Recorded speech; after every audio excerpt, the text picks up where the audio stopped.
ఇప్పుడేమంటారు? ఈయన నేరం చేశాడని ఇప్పటికైనా ఒప్పుకుంటారా?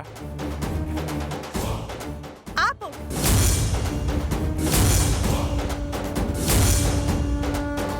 నువ్వు బంగారు నగలు చూపించినంత మాత్రాన మా నాన్న నేరం చేసినట్టేనా? నువ్వే నగలు మార్చి మా నాన్న మీద కుట్ర చేస్తున్నావేమో. ఎవరికి తెలుసు? అన్నీ తెలుస్తాయి. ఈ నగలు మార్చిన వాడు నా నుండి తప్పించుకుని పారిపోయాడు. వాడు ఈయన పేరు చెప్పాడు. ఎక్కడికి పోతాడు? ఈ పోలీసు నుంచి తప్పించుకుని ఎక్కడికి పోలేడు. నేను నగలు మార్చమన్నానని చెప్పాడా? ఎవడవాడు? ఇందాక మీ దగ్గర డబ్బులు తీసుకున్నవాడు.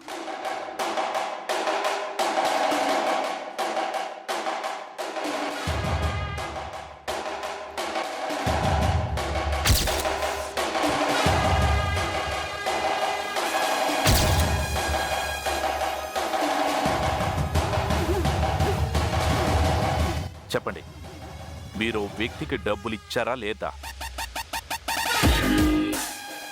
అది కాదు బాబు, ఆయన ఏదో ఊర్లో గుడి కట్టుకుంటానంటే చందా కింద డబ్బులు ఇచ్చాం. ఎందుకు ఇచ్చారో నేను తేలుస్తాను. చెప్పండి వాసుదేవ్ గారు, మీరు డబ్బులు ఇచ్చారా లేదా?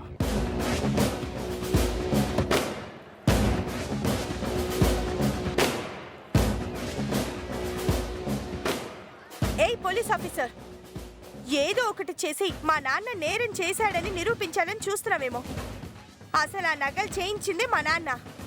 వాటిని దొంగతనం చేయాల్సిన అవసరం మాకేంటి?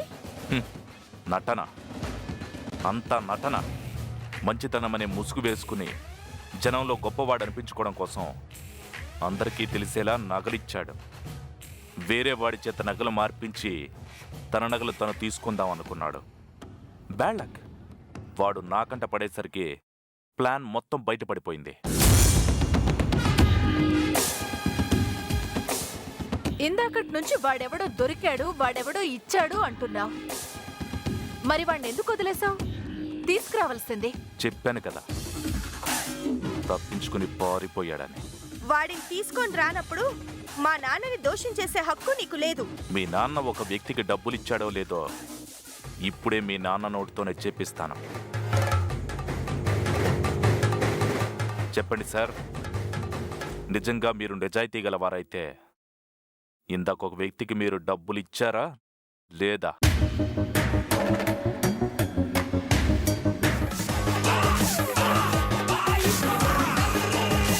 ఇచ్చాను. విన్నారుగా? ఇందాక తుపాకీ దగ్గరుందంటే నానా గొడవ చేశారు. నగలు మార్చాడంటే వెనకేసుకొచ్చారు. ఇప్పుడేమంటారు ఈయన గురించి?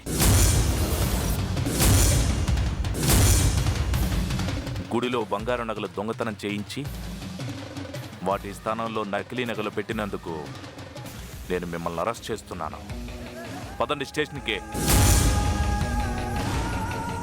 మిస్టర్ జై, ఇప్పటికే చాలా ఎక్కువ చేశావు. ఇటు సూర్యుడు అటు పొడిచినా నా కొడుకు తప్పు చేయడు.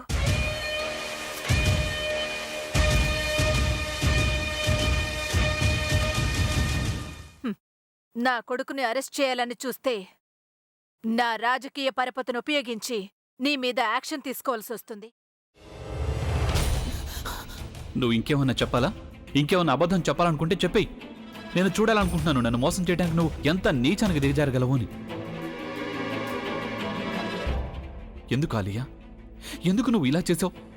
నీకు తెలుసు కదా నానమ్మ తర్వాత నీ ఒక్కదానిని కదా నేను పూర్తిగా నమ్మేది. ఏమన్నావు నువ్వు? ఈ మధ్య అన్నిటినీ మర్చిపోతున్నావా? అది చాలు. వాటిలో ఉన్న శక్తి విషయాన్ని గ్రహించి మనకు వివరిస్తాయి.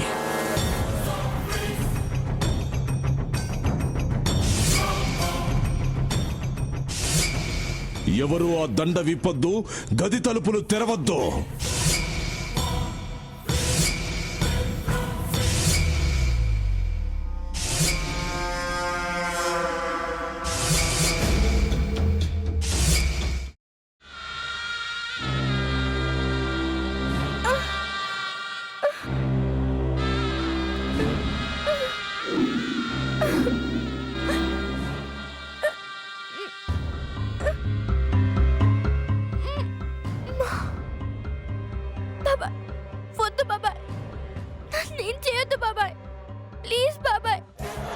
నిజం తెలిసినప్పుడే నా ఆలోచనలో నువ్వు చచ్చిపోయావు.